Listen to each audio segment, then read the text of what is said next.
years. And sometimes we agree, sometimes we disagree, sometimes I don't understand, sometimes you don't understand me. This latest column you wrote at stltoday.com, I think I agree with you, but I'm not sure. So that's why we're going to flush it out here. Welcome back to the show. Got it. So, well, first of all, good to be here. Good morning. Good to see you. Good to talk to you, McGraw, Kelly. Good morning, and Tony. of course, you're going to agree with me. Let's just take the proper time.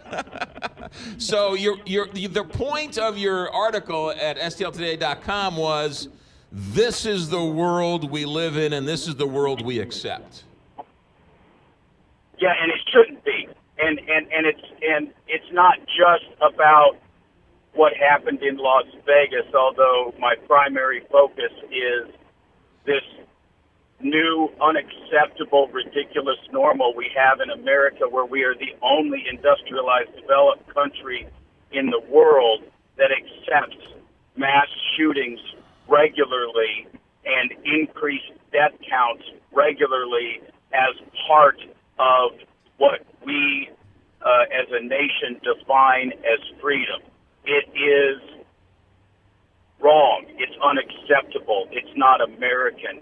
And I talk about how that philosophy, that paralysis, has infected our entire political system. You and I have talked over the last couple of years about the divisions we have and the increased partisanship we have, where people like me, who have traditionally been an independent voter that goes back and forth between Democrats and Republicans and splits a ticket, that doesn't exist in our America right now, because we've decided that we can't solve big problems.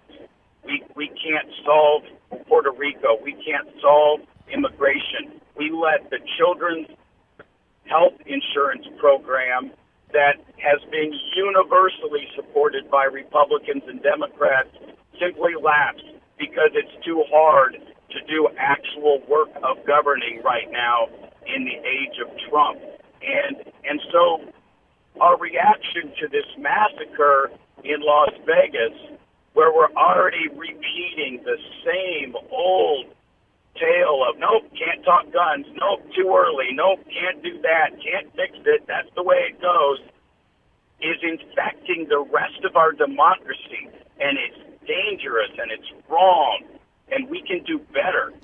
So one of the things about this shooting, and I mean, we don't have enough time. We should, have a 3-hour discussion one night and invite people to come and discuss and talk. But I agree with you in that this, taking the Las Vegas shooting, it's frustrating, it's confusing, it breaks your heart to watch this. I don't care what side of the aisle you're on. But in terms of how do you solve it, this man, through all accounts, was a normal, a regular guy. He would have passed any background check. He would have passed around any testing, anything. He would have been able to get the...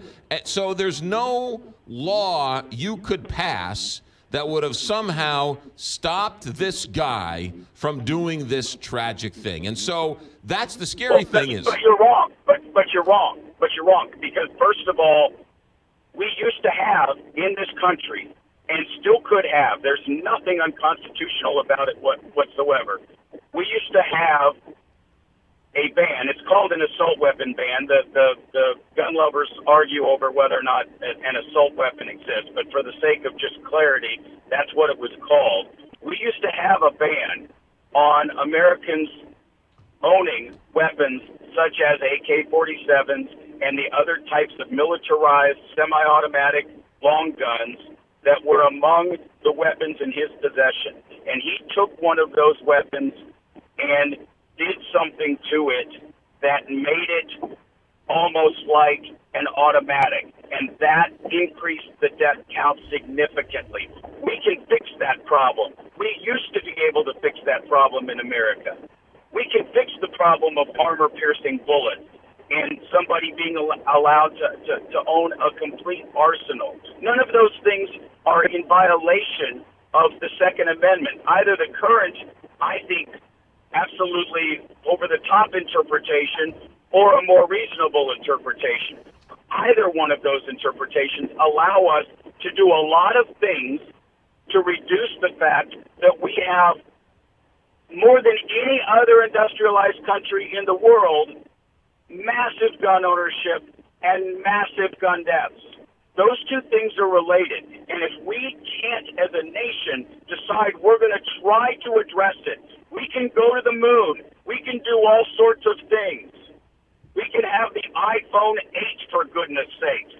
But we can't ever, ever, ever even talk about the possibility of doing any of the things that could have saved some lives in that situation. And so I disagree with your premise. I think there's a lot we can do that might have saved lives. All right, let me come at it from a different point of view. Somebody called up and said something like that yesterday, and I said, those candidates don't win. Eric Greitens had a commercial where he sat with a machine gun and just started firing bullets. And he won, and it wasn't close. He won overwhelmingly. So the electorate doesn't want any type of gun control. And again, and McGraw, I hate to tell you that you're wrong because I like you and I love being on your show and I want to be back. Go to my Twitter feed, @TonyMess. Look at one of the Washington Post columns that I retweeted earlier today. It's from Senator Chris Murphy, who used to be the congressman in Newtown, Connecticut at the time of that shooting. And he talks about national candidates last year who ran against the NRA who won in the U.S. Senate, two Democrats and a Republican, who were supported by gun control organizations and who fought against the NRA, and they won. So this idea that the NRA can't be beat is false. I spoke a couple of months ago to Moms Demand Action Group, which is part of Everytown for USA, and you would not believe the intensity and the passion of the women from all over the nation who came to St. Louis for a 2 or 3 day conference. There is a way and a path forward in America that used to support bipartisan ideals, and in an America that, if you look at the polls, still supports a ban on assault weapons, a reasonable amount of law as it relates to universal background checks, and not selling armor-piercing bullets. Look at the polls. There is a path forward. To just say we can't beat the NRA, it's simply not true. That's Tony Messenger, St. Louis Post-Dispatch, STLtoday.com, and you're always welcome here Tuesdays and Thursdays with us. Tony, have a good week. Thanks. We'll talk.